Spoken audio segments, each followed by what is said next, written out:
a world where we have everything and it's still not enough, we're often left wondering, is this really it? Deep inside, you know there's more to life. You're ready to leave behind the old push your way through and claim the deeper, more meaningful life that's calling you. That's what we invite you to explore with us. We're your hosts, Stephanie Allen and Maren and Stephanie. And this is the Soulful Leader Podcast. Yay! Welcome back to the Soulful Leader Podcast. This is Maren, and I'm here with Stephanie. And earlier this week, I was able to do a talk with a bunch of women, or for a bunch of women. And one of the things we ended up talking about was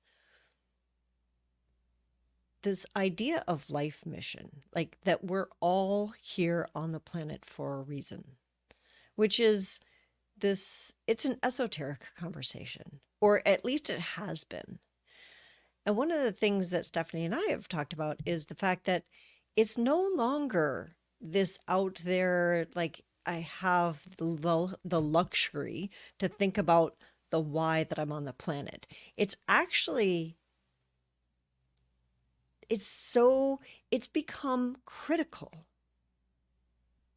that we know why each of us is here on the planet.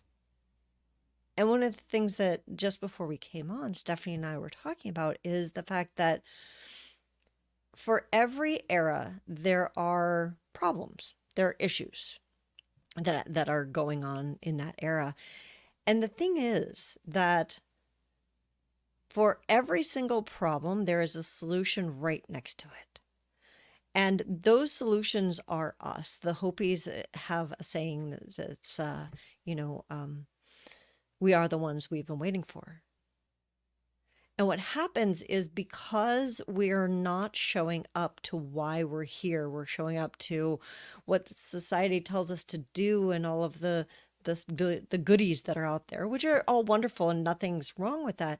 It just is that we also need to be aware of why we're here, because otherwise what happens is we don't do what we're here for, which means the problems don't get solved, which means we pass them on to the next generation. And this is where we are right now.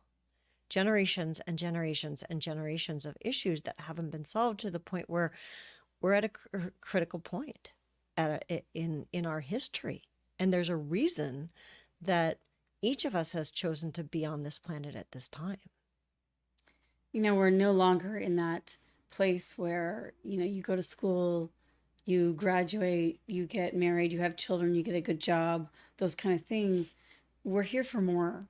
Mm-hmm. And that can be very much overwhelming. And I think that's why there's so many young people, and not just young people, many generations, but that are experiencing anxiety and hopelessness, because they're thinking, like, now what do I do? I don't understand. Whether it's, getting out of high school and going on to your next stage, or you're retiring, or you've left, your children have left the nest, so to speak, and you're thinking, well, now what?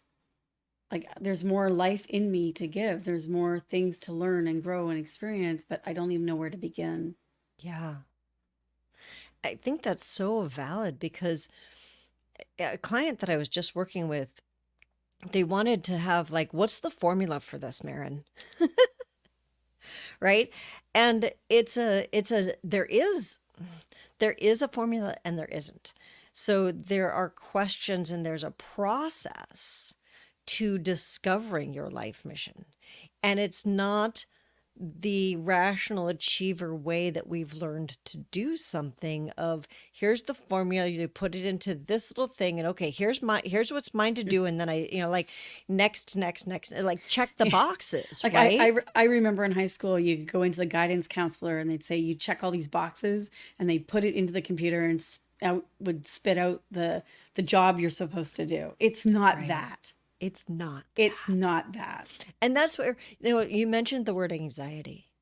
And I think that a lot of people do go into anxiety because we have figured out how to live this high achiever, go for your success, be all in type of life.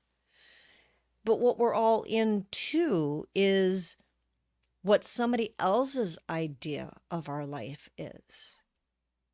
I just read something that says that if if you have all the answers, you're living somebody else's question. Hmm. That's great. Yeah, like it's Yeah. so true. Like if we have like, oh, I know what to do next. I know what to do next. Yeah, I know. I got this. I got this, Well, right? you're not out of your comfort zone for one. You're not, yes. You're in your comfort zone. If you got it all figured out, you're in a place of familiarity, which means you're not growing. And in fact, actually, it means you're actually de-evolving. And the anxiety piece that you mentioned is there is a part of us when we're in that. There's a part of us that feels like, great, oh, I got this. I got this, right? There's another part of us that's like, is this it? You sure? You Mm. got this, but maybe there's something more. And you mentioned young people. I do see it in the young people where, they're struggling with depression and anxiety and loss Mm-hmm. of identity and a lot of things that are going on there. And And I a lot of guess, hopelessness of like, well, why yeah. bother? The world is so messed up. How can I even make a difference? Mm, Or we feel that at the other end too, when we retire or when we're at, in a certain age in our life, and we're like, well, it's too late now. mm. But it's never too late. It's I never mean, it too really late. is. Because I love what you said in the beginning, because for every problem there is on this planet, there is someone who was born to create that solution. And probably And I want to, many people were meant Right, to I want to create add that. to that. Yeah, Exactly. There are exactly. multiple people. So Yeah. I do want to talk about that briefly of, oftentimes in our culture, we're in this do it yourself, pull yourself up by your bootstraps, get yourself going type of thing world that we live in, which implies that, the competitive spirit, it's me against you, which implies that if we both have a similar idea for what needs to get done, it's your way or it's my way. And that the larger implication of that is that it's mine to do or it's yours to do, Mm-hmm.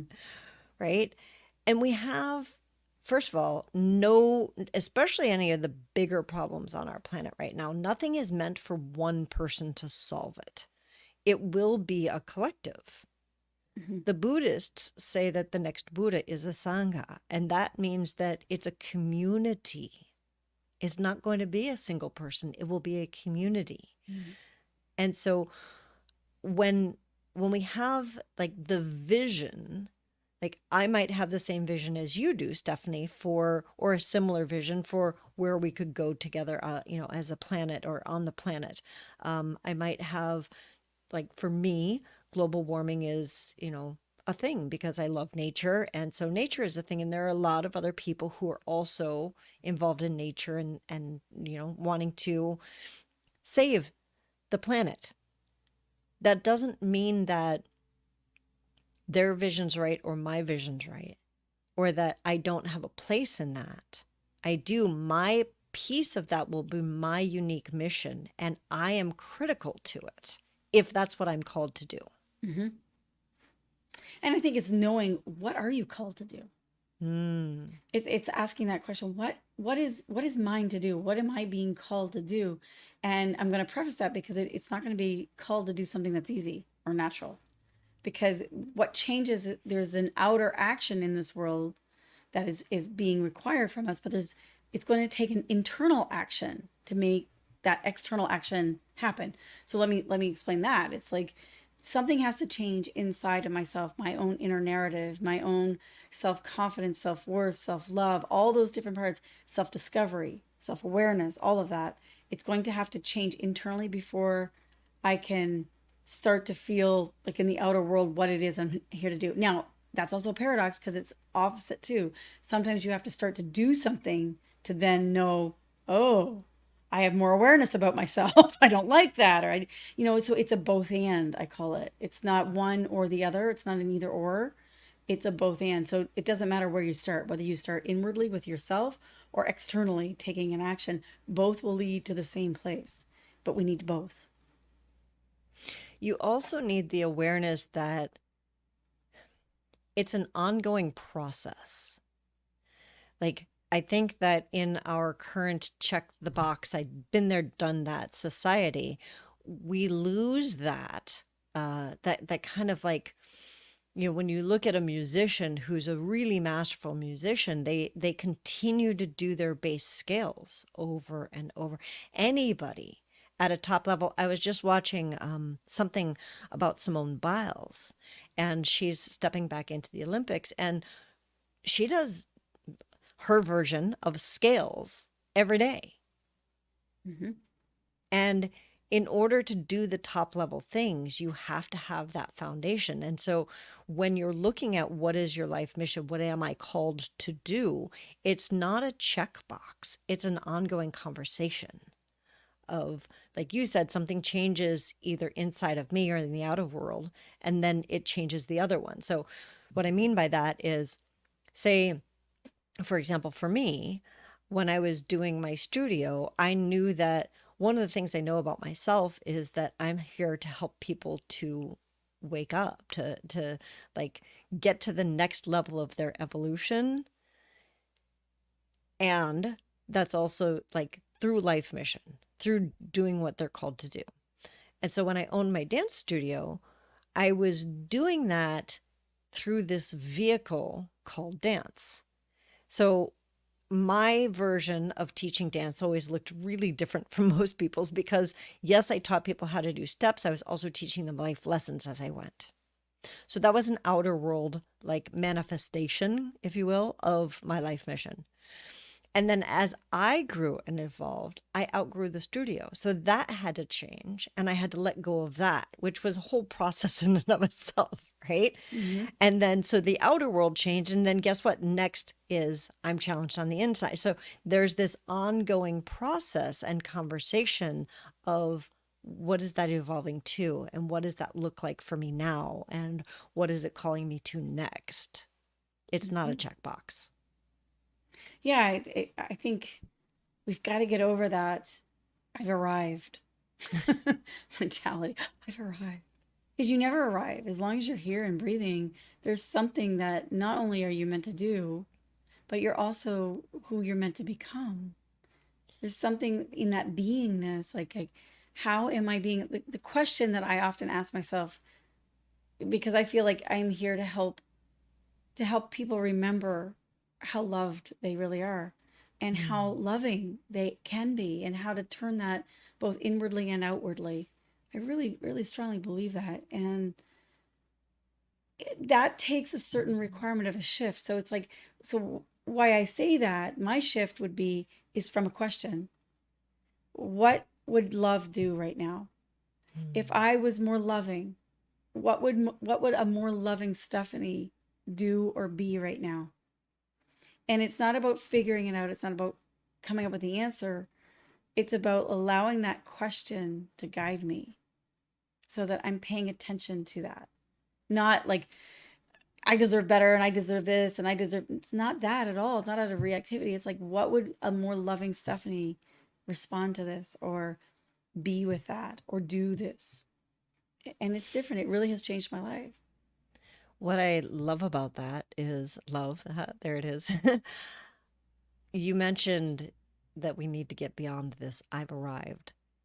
And I think for a lot of people, including myself, it feels like I need to arrive in order to feel good enough about myself, Mm-hmm. right? To like, it almost feels depressing to think that there is no arrival because it's like, oh shit, I have to feel like this for the rest of my life.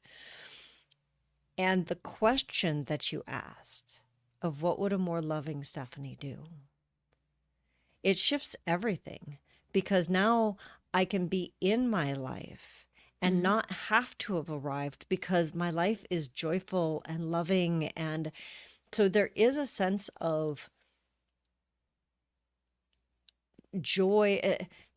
What do I want to say? There is a sense of arrival in that I've arrived at a place where I don't have to prove anything to anybody, Mm-hmm. that I'm in a conversation about why am I here and what does that call me to do so that I'm improving the world around me. And when for me personally, when I am really engaged in that, I bounce out of bed in the morning. I'm excited to get going. When stuff comes my way, I'm like, no big deal, right? I know when I get lost because I start to like be like, oh, do I have to get out of bed? Right? I go through the stuff and I'm like, okay, something is off. Something inside of me is off because I know how to be that other person, and it's fully around my meaning. Hmm. Yeah, that whole arrival aspect of it. Because when you can ask a question, it's not that when I ask that question, what would a more loving Stephanie do or be? It's not saying that I'm not already loving. I am loving, Hmm. but I'm asking for an evolution of a higher possibility because I don't want to stay stagnant in the way of, yeah, this is good enough. Because that's where we get complacent and that's where action doesn't stop. Or I should say, action does stop, and it needs not to stop because it needs to maybe marinate a little bit more. Or I think we get stuck in our lives of like, I can't do anything anyway, so why bother? Yeah. And I don't believe that that's true. I have a wonderful friend of mine who's in her 90s, and she's such a dear soul to me. And she's often, she's very spiritual. We have these great spiritual conversations, and she often says, "Why am I still here?" Hmm. And I say, I keep reminding her. I said, as long as we're here in the bodysuit called a human being, there's a reason.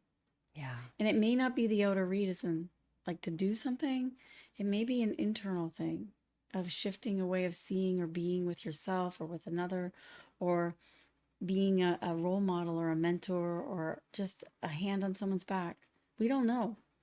Like sometimes we think that it's these great big huge doing things that we have to do, but it's the internal behavior that actually precedes the external action. Yeah.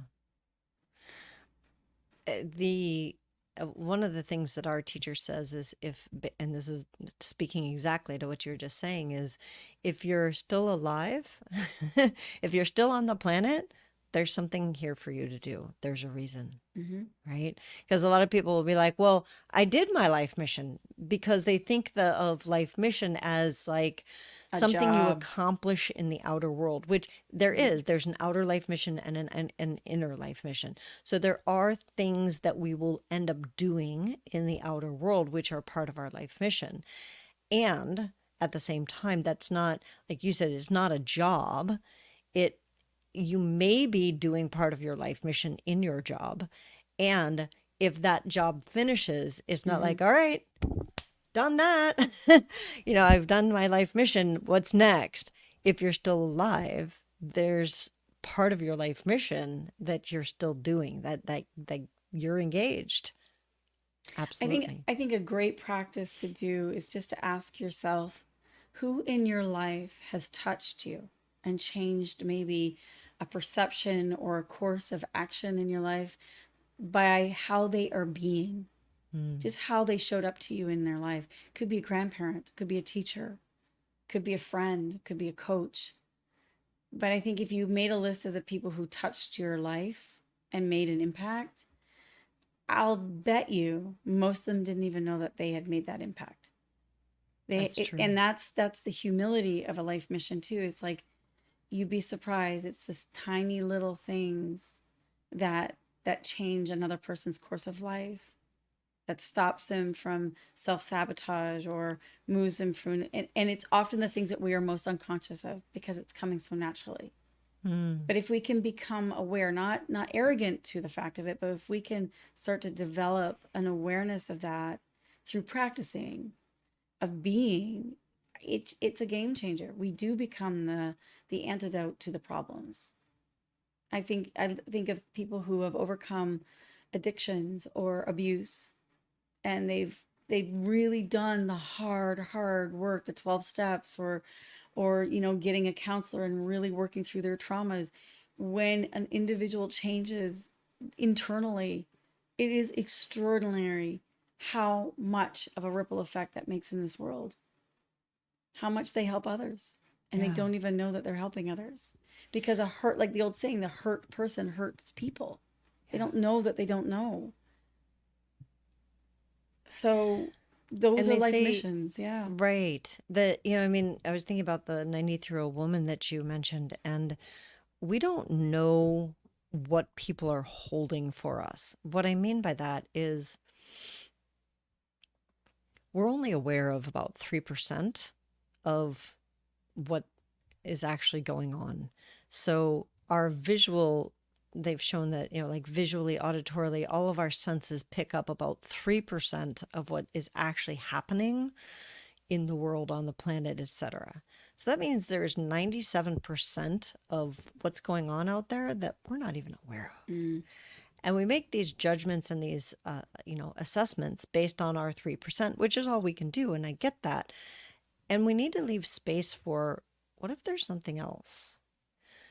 So somebody like your friend, it's like she may not have, like you said, something in the outer world that she's quote unquote doing, but she may be holding an attunement for an entire community that we're just not even aware of, that she may not be aware of, that she is changed and evolved and gotten to a place in her life where she has such a sense of herself, or she has, whatever the gift is that she's bringing, and just being on the planet like a little acupuncture needle. She's like a little acupuncture needle Mm-hmm. in the middle of the community, right?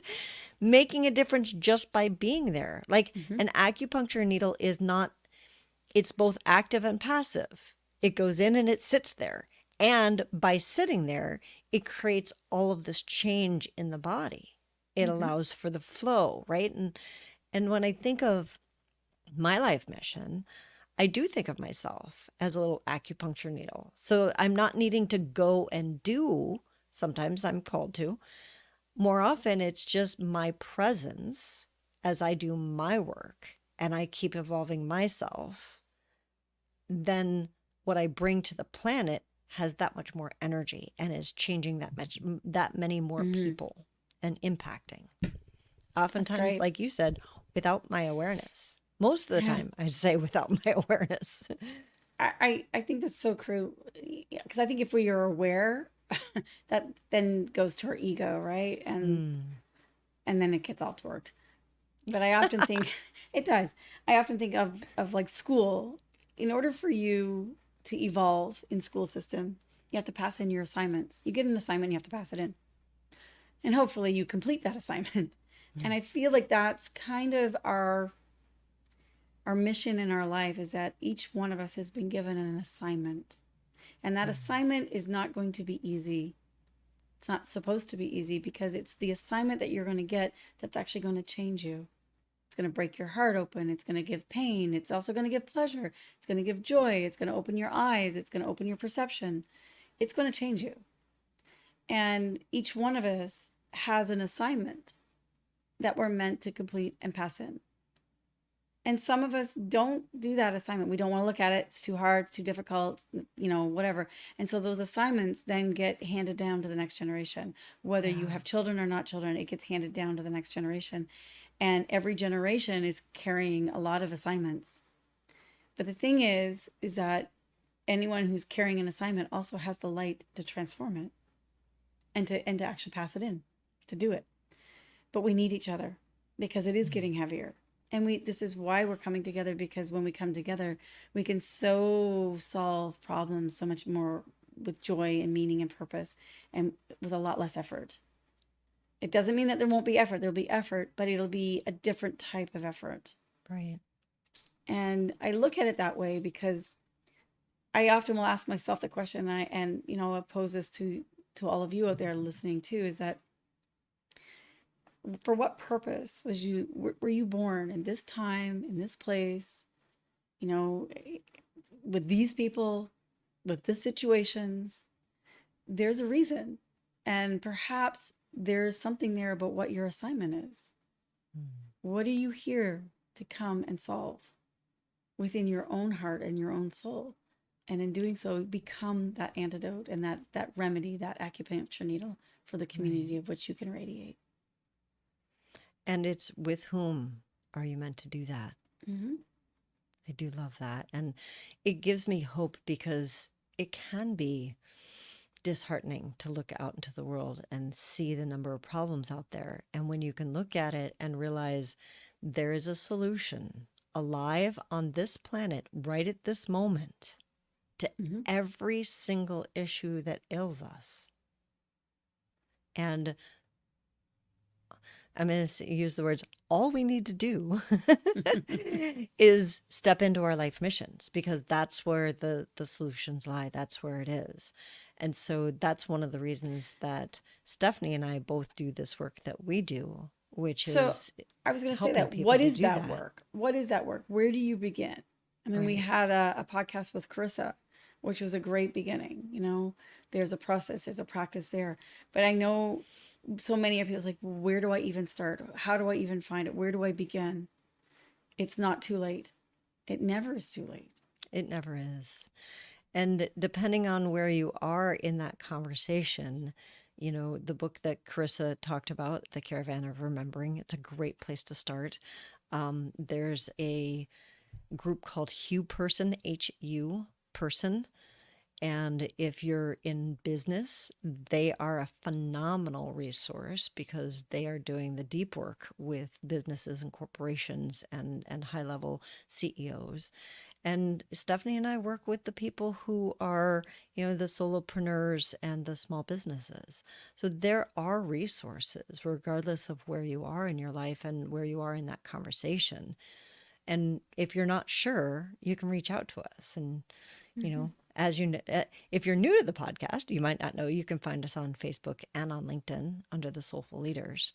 Um, and yeah, we would love to hear from you. And what are your questions around life mission and What are your where you feel that? concerns even? Yeah, You know, tell us. It's like, you know, there's a lot of uncertainty. So let us know what you're uncertain about or what you're curious about. Absolutely. yeah. Where are you in your conversation and what does that mean to you? Mhm. And, you know, like, is this completely confusing? Is this like, oh, I don't know what that is and I feel called to it? That's how I felt. I was like, I'm not sure what this is. And I just know that this is important. So, yeah, wherever you are, let's enter a conversation. We'd love to hear from you. So thanks for joining us this week on the Soulful Leader podcast. And remember, you can always find us on our website, on Facebook and on LinkedIn, and on our business website, which is tslp.life. So we'll see you all next week on the Soulful Leader podcast.